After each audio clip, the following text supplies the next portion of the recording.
বন্ধুগণ, স্পন্ডিলাইটিসের আরেকটা ব্যায়াম নিয়ে চলে এসেছি। দেখো, চোখের কোণ দিয়ে মানে কপালের দু সাইডে হাত দিয়ে, প্রথমে ডান হাত দিয়ে চাপ দেবে।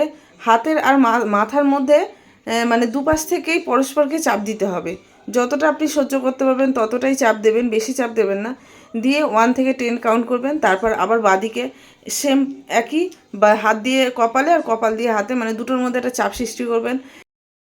তারপর হাতের তালুর সাহায্যেই মানে কপালে দু সাইডে একসঙ্গে ধরে 1 থেকে 10 কাউন্ট করবেন, চাপ দেবেন। হাতের সাথে মাথার আর মাথার সাথে হাতের একটা চাপ দেবেন। তারপর নিচের থুতনিতে, যেখানে আমাদের থাইরয়েড গ্ল্যান্ড, সেই জায়গাটায় ভালো করে হাত দিয়ে, মানে হাতের তালু দিয়ে ভালো করে চাপ দেবেন। একই 1 থেকে 10 প্রত্যেক কটা যেটা করবেন 1 থেকে 10 কাউন্ট করবেন, করে তারপর নেক্সট স্টেপে যাবেন। পিছনে সেরকম ঘাড়, কানের যে গোড়া আছে, কানের গোড়ায় হাতের তালুটা নিয়ে চাপ দেবেন, দিয়ে 1 থেকে 10 কাউন্ট করবেন। আর এই প্রত্যেক কটা ব্যায়াম খুব ধীরে সুস্থে করতে হবে, কারণ তাড়াহুড়ো করে কিন্তু কোনো ব্যায়াম হবে না। আর খুব আস্তে আস্তে করতে হবে, জোর দিয়ে কোনো কিছুই করবেন না।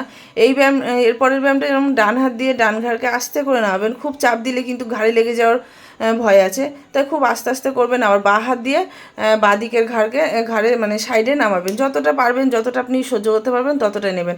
আর এইগুলো হচ্ছে সবই স্পন্ডিলাইটিস, ঘাড়ের ব্যথার ব্যায়াম, যেগুলো করলে আমরা অনেকটা ব্যথা রিলিফ হবে। কিন্তু এর মানে এই না যে আমি একদিনেই কিন্তু আমি এটা থেকে মুক্তি পাবো। এই ব্যায়ামগুলোকে আমাকে ডেলি রুটিনে নিয়ে নিতে হবে। প্রত্যেক দিন 10 থেকে 15 মিনিট আমরা যদি করি, তাহলে আমাদের শরীরেও অনেক রকমের মানে শরীরটাও ভালো লাগবে, আর এই ব্যথা থেকেও আমরা মুক্তি পাবো। তাই একদিনে কোনো কিছু হবে না।